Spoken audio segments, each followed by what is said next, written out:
So Shedeur Sanders responds to the haters like Tony Grossi and many others who said he's sabotaging his own self because he reported his own injury. In college. Yeah, in college it was often. It's just adjusting to starting and stopping. Honestly, that's all it truly is.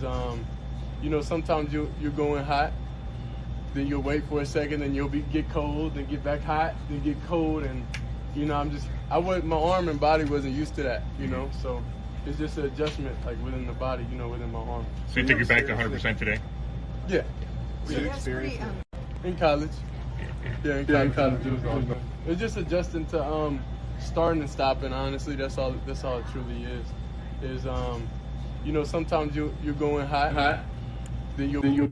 So he broke it down right there. Let's never negate the part Shedeur. Well, let's speak in hyperboles. Did you see Mary Kay being the tweaker? We're just speaking in hyperboles, bro. Did you see the tweaker out there just...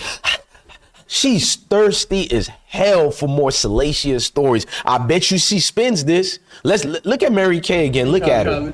You see this lady? Look at this tweaker. She's not a lady. My fault. She's not a lady at all. Look at that tweaker. Look at her. Look at her. Look at her. The unmitigated galls to stand in front of that man that you dirtied his name and spread false information. I'm off the tweaker right now, Mary Kay. Let's stick to Shedeur Sanders responding to the quote unquote so-called injury. He's explaining to y'all it was never really an injury. It's a soreness that I felt that I actually been going through. It's a climate change. I went through it in Colorado and I didn't have to sit out. Remember, he's not the one who decided to sit out, Tony Grossi. It was the Cleveland Browns medical staff. Well, at least I hope it was, because part of me believe it was Andrew Berry and Jimmy Haslam sabotaging. I really believe that, but I'm not going to get into that. The medical staff sat him out and made him miss an entire day of practice. Why do you think he's there right now playing? He know how urgent this is. According to Tony Grossi, this is the reason why Shedeur got injured and didn't play. Basically, he came at the brother. He's got the fewest reps in camp. He's got a sore arm.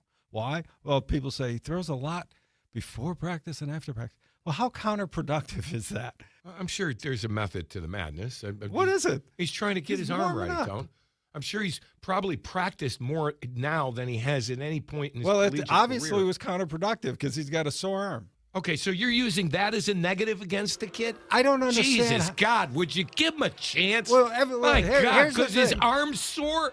Yeah. What, that's a negative, that the kid's got a sore arm? Yes. Because he's working too hard? The hell out of here. Working against who?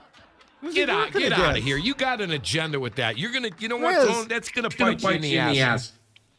What's wicked about Tony Grossi, for some reason, he makes me laugh. You feel me? Gets me mad and I laugh. Because right there, he laughed about it. Meaning that he knows he's full of BS, bruh. He knows it. He's getting his own co-host angry at him. And the other co-host put his head down like, damn, Tony, not again. Because they can see visibly people are going to literally take it as Tony being evil towards groups of people based on, yeah, this thing right here, the people who look like me. You can't get around that. But for Tony to make it look like Shedeur is failing himself, Shedeur is not leading the charge. Meanwhile, Tony Grossi is out there placating towards a scrub quarterback by the name of Dillon Gabriel. Yes, ladies and gentlemen, this scrub. Hang on. Wanted to post it. There we go. Look at it and tell me if I'm lying. This guy isn't injured, but they say he processes the information correctly. Look at him. Look at the little engine that couldn't. The little engine that couldn't. Dillon Gabriel, a.k.a. the little engine that couldn't. My God, I'm done. I hate watching his highlights because it's insulting the real football fans who know the game of football, and you're trying to tell us this is an actual NFL professional quarterback. I think my daughter is taller than this dude, bro. I'm not joking. My daughter is very tall. It's scary, bro. It's just that scary, but The fallacies of the media, bro, like Mary Kay was one of the people who over exaggerated and lied about the injury. Instead of her with the camera recording Shedeur, she should have been having a notepad. Forget about that. And it's not to reference or to be part of her job. It's for her to go write and annotate everything he's saying so she can remember why she's a piece of crap tweaker each and every day, so she can know that she's a liar. Because you wrote lies in articles about his so-called injury. Shedeur wanted to play that day. He didn't want to sit out. Cleveland Browns forced him to sit out. What part of that aren't you guys recouping and understanding through his conversations and communication with you so-called high IQ fallacies of creatures? I have to pretend there's fairness going on, and I have to pretend if I say something, I'm really the problem. I'm really the professional Vic, even though I'm just calling out what we see. I'm not even crying about it.